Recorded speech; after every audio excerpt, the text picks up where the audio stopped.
તમે જાણો જ છો દીકરાઓ કે તમે ટીવાય બીકોમ સેમિસ્ટર 6 માં બિઝનેસ લો પાર્ટ 2 નામનો તમારો વિષય છે.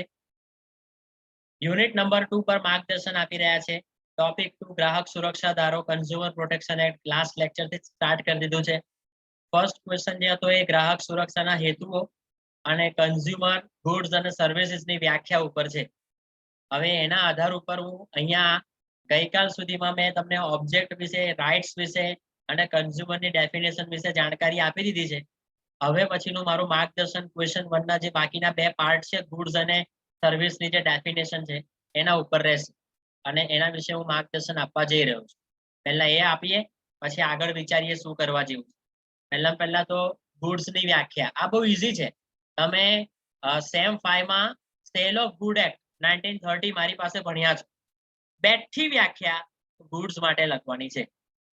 એ સેક્શન 2 સબસેક્શન 1 જે કન્ઝ્યુમર પ્રોટેક્શન એક્ટ 1986 છે એ ગુડ્સની જે વ્યાખ્યા આપે છે એ એવી રીતે આપે છે કે ભાઈ ગુડ્સ નો મીનિંગ સેમ જ છે જે સેલ ઓફ ગુડ એક્ટ 1930 પ્રમાણે કીધેલો. સેલ ઓફ ગુડ એક્ટ પ્રમાણે ગુડ્સ એટલે શું? દરેક પ્રકારની મૂવેબલ પ્રોપર્ટી જે એક સ્થાનથી બીજા સ્થાન પર જાય, જેમાં એક્શનેબલ ક્લેમ એટલે promissory note, bill of exchange, cheque ના આવે, મની કે ટકલું ના આવે. એનો મતલબ કે એમાં શેર્સ આવે પણ અલોટ થયેલા, ઉભો પાક આવે, ઘાસ આવે, વસ્તુ જે જમીન સાથે સંકળાયેલી છે, જમીનનો ભાગ છે અને એનું સેલ કરતા પહેલા તમે એને સેપરેટ કરી શકવાની તાકાત હોય. ધારો કે મયંકની જમીન છે, મેં એને એવું કીધું કે તું મારા વતી 5,000 કિલો ઘઉં ઉગાડ. તો જમીન જે છે એ 5,000 કિલો ઘઉં ઉગાડશે, એમાં ખાતર, પાણી, બધી વસ્તુઓ વ્યવસ્થિત નાખશો તો.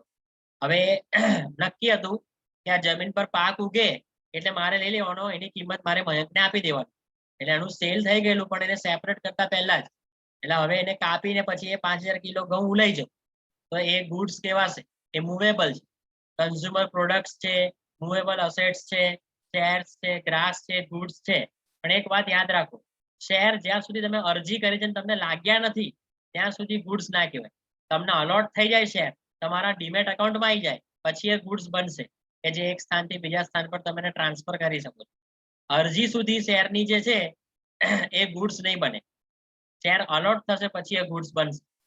એવું બેટા આ ડેફિનેશન પાર્ટ સમજાવે છે. બોલો રફલી બરાબર છે દીકરાઓ? તો હું ડિટેલમાં લઉં આ પોઈન્ટ. હા સર. ઓકે દીકરા. તો as per section 2 subsection 1 of Consumer Protection Act 1986, goods have the same meaning as defined in the Sale of Good Act 1930. As per the Sale of Good Act, goods નો મતલબ જોઈ લો. Goods means every kind of movable property other than actionable claim and money. Goods નો મતલબ એવી દરેક પ્રકારની એક સ્થાનથી બીજા સ્થાન પર જઈ શકે એવી મિલકત જેમાં promissory note, bill of exchange, cheque અને ટકલુનો સમાવેશ ના થાય. ઇટ ઇન્ક્લુડ શેર્સ પણ આવે, ઉભો પાક પણ આવે, ઘાસે આવે, વસ્તુ જે જમીન સાથે સંકળાયેલી છે જેને ઉખાડી શકીએ છીએ એ પણ આવે, ફોર્મિંગ પાર્ટ ઓફ લેન્ડ જમીનનો ઉપલો ભાગ જેના ઉપર વસ્તુ ટકેલી છે, જેમ કે રેલવેના પેલા જે પટરી આવે પટરી એ પણ આમાં આવે. એ જમીન પર ફોર્મિંગ પાર્ટ છે, લેન્ડ ઉપર એ જોડેલી છે, એને ઉચકીને લઈ જઈ શકો છો. થાંભલા ઉચકીને એક સ્થાનથી બીજા સ્થાન પર લઈ શકો છો. એગ્રીડ ટુ બી સેપરેટેડ બિફોર સેલ, એનું વેચાણ કરતા પહેલા તમે એને સેપરેટ કરવાની તાકાત છે એનામાં. એટલે ઉભો પાક છે ઉગાડતા પહેલા એનો સોદો વાગે છે, પાક ઉગ્યા પછી મારા નામ ઉપર મેં સોદો વાર્યો હોય તો પૈસા આપીને હું એનો કબજો લઈ શકું છું, કોઈ ચિંતા નહીં. For example movable assets, consumer product, shares, grass આ બધા ગુડ્સ છે. પણ ઇટ ઇઝ નોટેડ ધેટ, નોંધી લેવું જોઈએ કે at the stage of share application shares are not goods. Shares good નથી. Shares come into existence only on allotment of shares. શેરનું અસ્તિત્વ ક્યારે આવે? જ્યારે એની વહેંચણી આપણા સુધી થઈ ગયા, આપણને લાગી ગયા હોય ત્યાર પછી એ ગુડ્સ બને. That's all. બોલો ડેફિનેશન ગુડ્સ ની બરાબર છે? તો સર્વિસ પર જવાય. હા સર. ઓકે. હવે સર્વિસ એટલે સેવા કહેવાય. આનામાં પ્રોફેશનલ સર્વિસ યાદ રાખજો, પર્સનલ સર્વિસ યાદ ના રાખતા. ઘરમાં તમારે કોઈ નોકર કામ કરતો હોય, ડોમેસ્ટિક સર્વન્ટ, એ સર્વિસ આમાં નહીં આવે. એનું કારણ છે કે એ કાયદો ના પાડે છે એને લેવાની. જે સેવા ફ્રી ઓફ ચાર્જ આપી હોય એ ના આવે. ઘરમાં નોકર કામ કરતા હોય તે સેવા ના આવે. તો કઈ સેવાઓ આવે? તો કન્ઝ્યુમર પ્રોટેક્શન એક્ટ પ્રમાણે સર્વિસ એટલે એવી કોઈ પણ પ્રકારની સર્વિસ જે ભવિષ્યનો જે વપરાશ કરનારો છે એ સેવાનો એના સુધી એ પહોંચે. સેવા શું છે એ કોઈ પણ પ્રકારની એવી સેવા કે એવું તત્વ છે કે જે ભવિષ્યનો વપરાશ કરનારો એ સેવાનો લાભ ઉઠાવવા માંગતો હોય તો એ લઈ શકે. આમાં અલગ અલગ પ્રકારની સગવડતાઓ આવે છે, એની જોગવાઈ આવે છે. બેન્કિંગની સેવા, ફાઇનાન્સની સેવા, ઇન્સ્યોરન્સની સેવા, ટ્રાન્સપોર્ટની સેવા, કાર પ્રોસેસિંગની સેવા, ઇલેક્ટ્રિકલ સપ્લાયની સેવા, એજન્સી સેવા, બોર્ડિંગ લોજિંગ, રહેવા જમવાની સુવિધા આપતી સેવા, હાઉસ કન્સ્ટ્રક્શન સેવા, એન્ટરટેનમેન્ટ સેવા, એમ્યુઝમેન્ટ નો મતલબ થાય બ્રોડકાસ્ટિંગ, ન્યૂઝ બ્રોડકાસ્ટ કરવાની સેવા, આ બધી જ સેવાઓ છે. એની સાથે સાથે ટેલિફોન કનેક્શન પ્રોવાઈડ કરતી ટેલિકોમ્યુનિકેશન ડિપાર્ટમેન્ટની સેવા, હાઉસ અને પ્લોટ હાઉસિંગ અને ડેવલપમેન્ટ બોર્ડની સેવા, આ બધી સેવાઓનો સમાવેશ કન્ઝ્યુમર પ્રોટેક્શન એક્ટ પ્રમાણે સેવા તરીકે થાય. પણ સેવામાં કઈ સેવાઓ ના આવે કે જે મફત આપેલી છે, જે વ્યક્તિગત પ્રકારની છે, જે ડોમેસ્ટિક સર્વન્ટની સેવા છે, ઘરમાં કામવાળા કામ કરે છે, તો એ આ સ્કોપ, આ એક્ટના સ્કોપથી આઉટસાઇડ, એટલી વસ્તુઓનો સમાવેશ ના થાય. બોલો બેટા, રફલી ક્લિયર છે સર્વિસ? તો ડિટેલ લઉં. હા સર. ઓકે બેટા, તો as per consumer protection act, ગ્રાહક સુરક્ષા ધારા મુજબ સર્વિસ નો મતલબ શું થયો? સર્વિસ ઓફ એની ટાઈપ, કોઈ પણ પ્રકારની એવી સેવા which is made available to potential future user, ભવિષ્યના જે વપરાશ કરનારાઓ છે, ભવિષ્યના જે યુઝર છે એને આ પર્યાપ્ત માત્રામાં સગવડતા મળે એ સેવા છે. ઇટ ઇન્ક્લુડ્સ, એમાં સમાવેશ થાય છે પ્રોવિઝન ઓફ ફેસિલિટીઝ, સગવડતાઓની જોગવાઈ છે. કયા રિલેશનમાં, કયા કનેક્શનમાં? ઇન કનેક્શન વિથ બેન્કિંગ સેવા, ફાઇનાન્સિંગ સેવા, ઇન્સ્યોરન્સ, ટ્રાન્સપોર્ટ, પ્રક્રિયા આધારિત processing, supply of electrical, other agency, boarding, lodging, housing construction, entertainment, amusement, ત્યાં લોકો broadcasting, the purveying of news, news સેવા જે બ્રોડકાસ્ટ થાય છે, પ્રસારણ થાય છે, એ બધી સેવામાં આવે કન્ઝ્યુમર પ્રોટેક્શન એક્ટ પ્રમાણે. કી પોઈન્ટ જો, ઇટ ઇન્ક્લુડ ફેસિલિટીઝ, આમાં સગવડતાઓનો સમાવેશ થાય છે. In connection with telephone provided by telecommunication department, telecommunication department telephonic સેવાઓ આપે છે, એ પણ સેવા છે. હાઉસ એન્ડ પ્લોટ્સની સેવા housing and development board provide કરે છે, એ પણ એક સેવા છે. However, service does not include the rendering of any service free of charge, તમે મફતમાં કોઈ સેવા આપો એ ના આવે. Under a contract of personal service, વ્યક્તિગત સેવાઓ જે તમે કરાર કર્યો છે એ ના આવે. સર્વિસ અવેલ્ડ ફોર ડોમેસ્ટિક સર્વન્ટ, ઘરેલું જે નોકરો છે એની સેવાઓ ના આવે. મેડ સર્વન્ટેડ રેસિડેન્ટ, નોકરાણી ઘરમાં કામ કરતી હોય, are the example of contract of personal service which is outside the scope of this act. આ એક્ટના મથાળા હેઠળ એ નહીં આવે, બાકી ઉપર કીધી બધી સેવાઓ આવશે. That's all. અહીંયા ફર્સ્ટ ક્વેશ્ચન બેટા મારા તરફથી ઓવર છે. તમે બોલો, satisfied? Yes sir. Yes sir. Thank you બેટા. ક્વેશ્ચન 2 જુઓ. Explain the grievance redressal machinery provided under the consumer protection act. ગ્રાહક સુરક્ષા ધારા હેઠળ ગ્રાહકના ઝઘડો નિવારણ કરતી જે ફોરમ છે, મશીનરી એટલે ફોરમ, કોર્ટ, એની જ મારે જાણકારી તમને આપવાની છે. 3 કક્ષાએ છે, જિલ્લા કક્ષાએ, રાજ્ય કક્ષાએ અને રાષ્ટ્રીય કક્ષાએ. જિલ્લા કક્ષા એટલે વડોદરા યાદ રાખો, રાજ્ય કક્ષા એટલે ગુજરાત યાદ રાખો, અને નેશનલ કક્ષા એટલે ભારત દેશ યાદ રાખો. તો એક્સપ્લેન ગ્રીવન્સ રિડ્રેસલ, એનો મતલબ લખો મતભેદ નિવારણ. ઝઘડો થયો હોય તેનું નિવારણ કે સોલ્યુશન કરવા માટે જે ફોરમ છે, એ ફોરમની યાદી આપો. કોના નેજા હેઠળ? ગ્રાહક સુરક્ષા ધારો 1986 ના નેજા હેઠળ. બોલો બેટા, ક્વેશ્ચન ખબર પડી?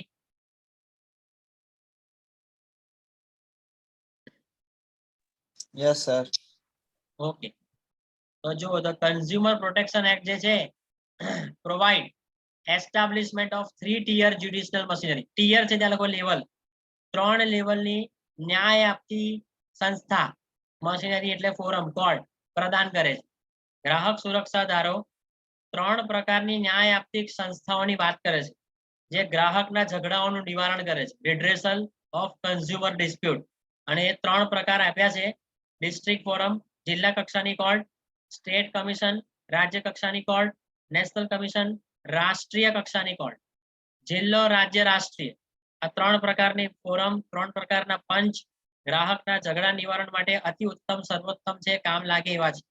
That is the point.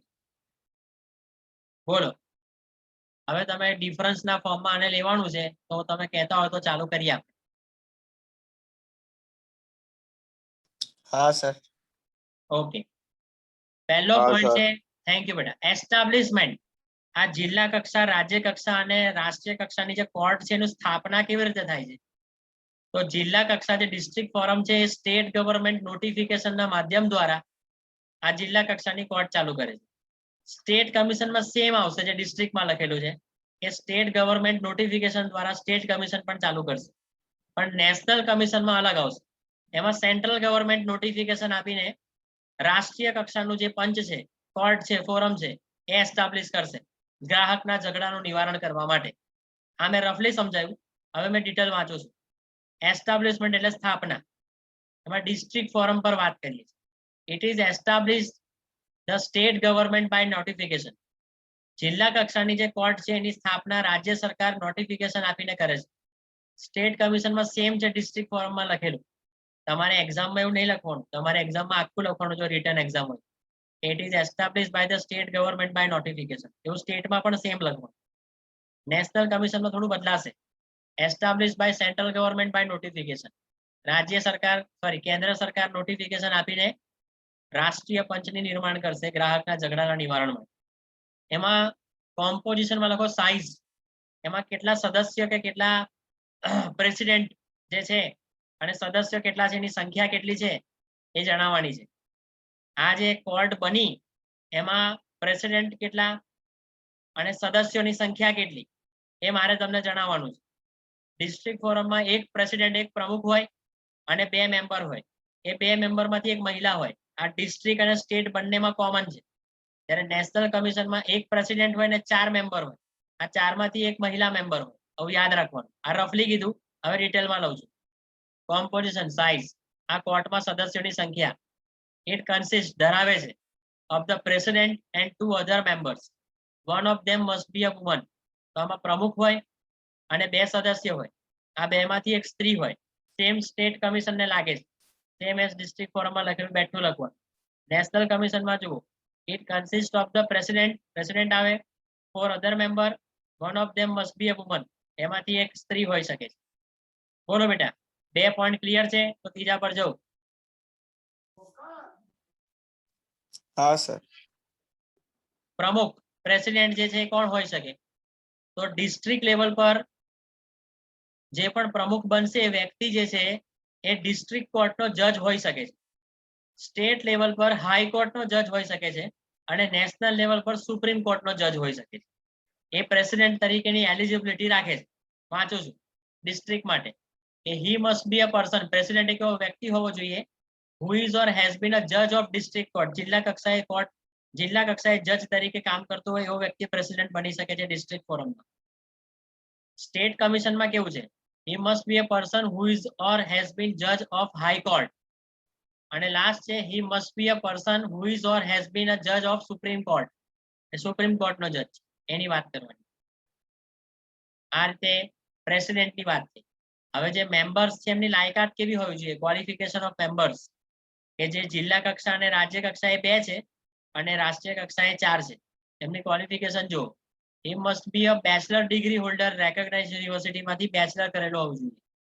his age should not be less than 35 years. 35 વર્ષથી ઓછી એની એજ ના હોવી જોઈએ, એટલે 35 ઉપરનો હોવો જોઈએ.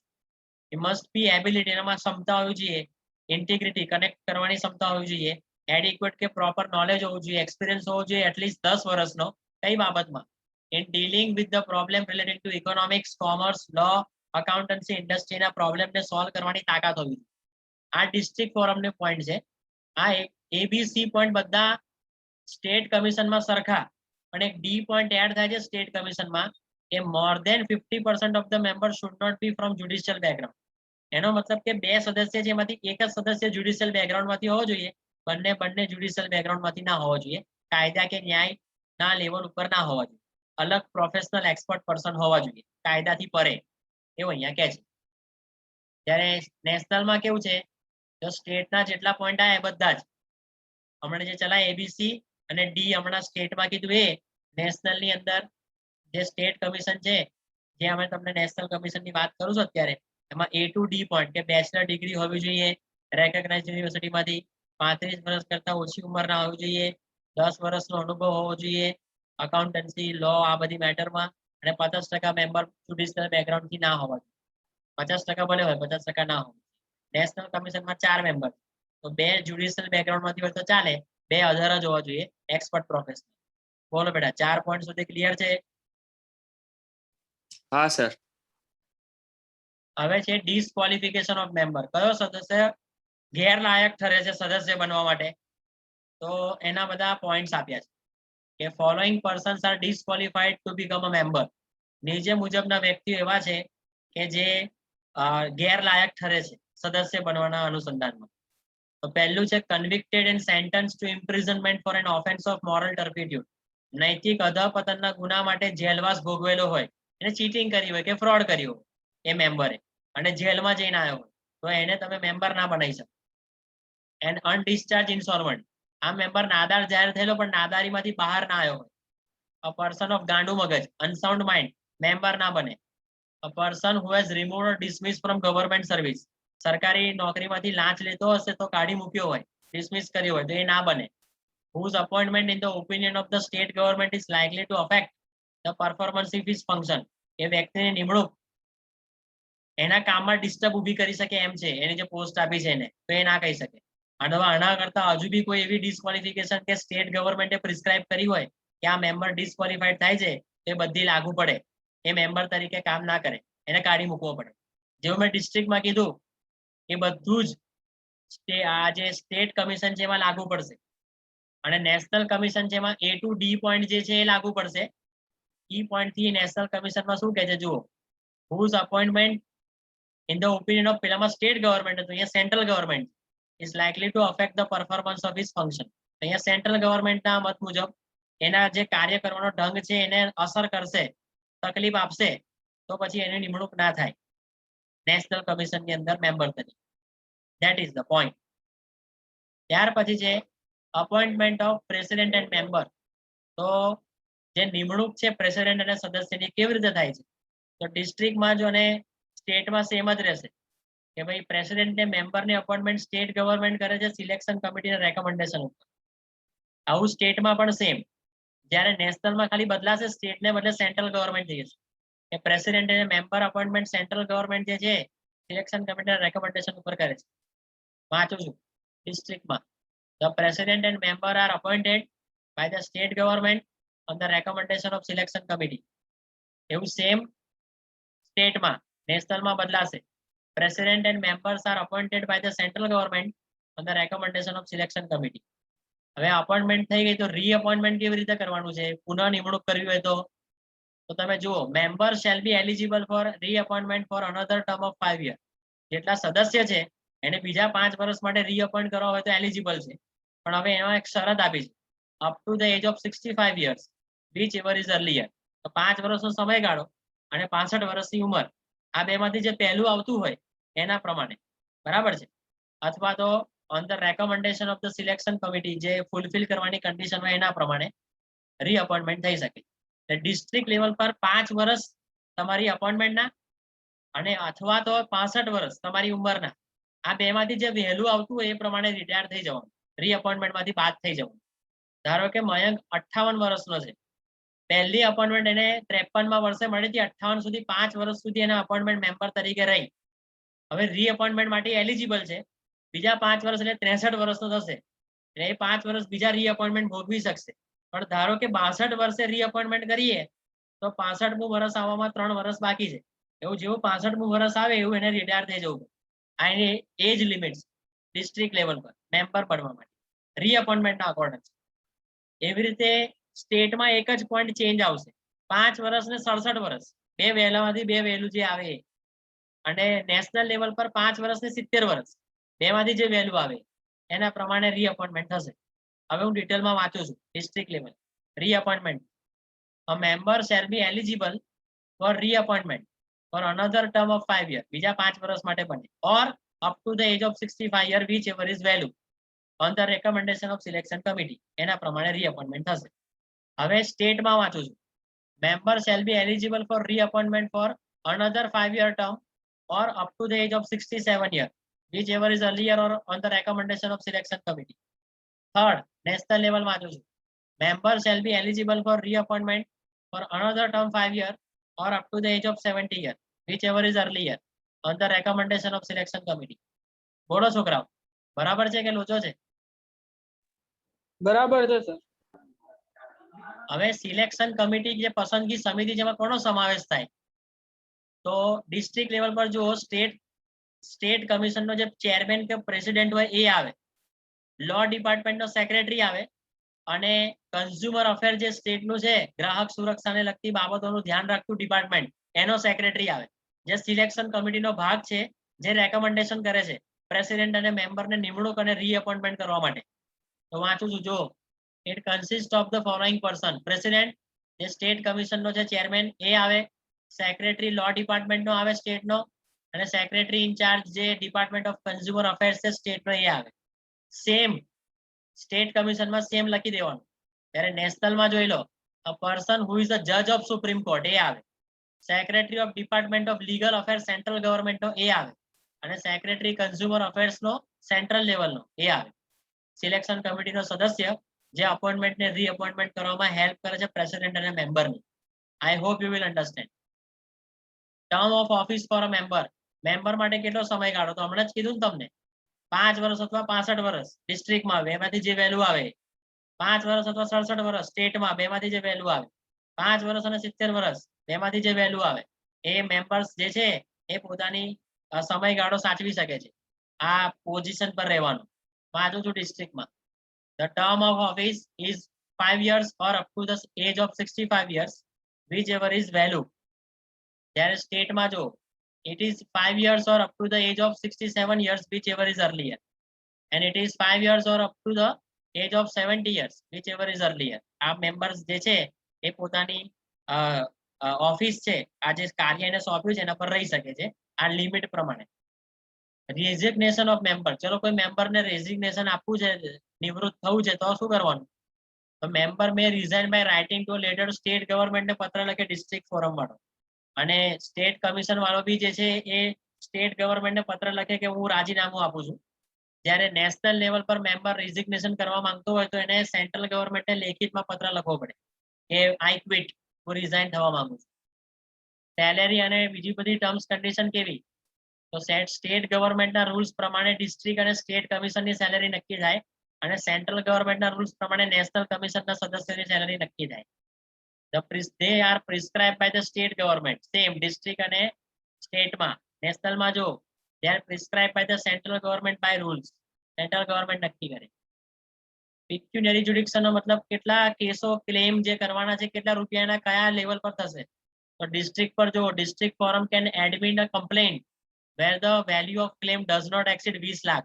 1 રૂપિયાથી લઈને 20 લાખ સુધીની જેટલી પણ તમારી ક્લેમ છે ગ્રાહકની, એ ડિસ્ટ્રિક્ટ લેવલ પર એની સુનવાઈ કરવામાં આવશે.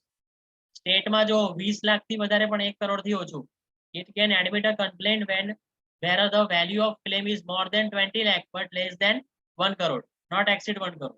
અને સેન્ટ્રલ જે છે નેશનલ લેવલ, એમાં જો, it can admit a complaint where the value of claim is more than 1 crore, 1 crore કરતા વધારે નો દાવો માંડવો હોય તો નેશનલ કમિશનમાં જઈને તમારે કેસ કરવાનો ગ્રાહક. અપીલ એટલે કે ધારો કે ડિસ્ટ્રિક્ટ ફોરમે ચુકાદો આપ્યો પણ તમે સંતુષ્ટ નથી, તો એ ચુકાદો આના 30 દિવસમાં તમારે શું કરવાનું છે?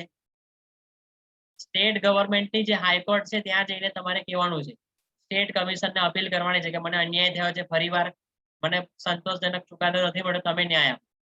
હવે સ્ટેટ કમિશનમાં ભૂલ પડી હોય તો નેશનલ કમિશનને અપીલ કરવાની 30 દિવસમાં કે અન્યાય આપ, અને નેશનલ કમિશનના ચુકાદાથી ખુશ ના હો તો સુપ્રીમ કોર્ટમાં જઈને અપીલ કરવાની 30 દિવસની અંદર કે ન્યાય આપ. આ અપીલ છે. ચુકાદાથી સંતુષ્ટ ના હોય ડિસ્ટ્રિક્ટ ફોરમની અંદર કમ્પ્લેન કરનારો ગ્રાહક, તો એ સ્ટેટમાં કમ્પ્લેન કરી શકે છે સ્ટેટ કમિશનને 30 દિવસની અંદર.